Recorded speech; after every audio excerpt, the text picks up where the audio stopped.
Hey you guys, Joey here with Cannon's RV Repair. Today we're working on a Tiffin Allegro.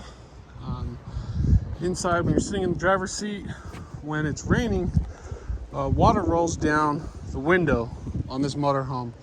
And it's quite a bit of water actually too, and a lot of shops haven't been able to figure it out. It took me about 5 minutes, so I'm gonna come over here. And as you can see, or it might be a little tough to see, this is the seal on the top edge here, and then this seam that rolls down right to where the leak is in the window. There's a hole there, and all this jagged seal here, it's all just allowing water to go right into the RV.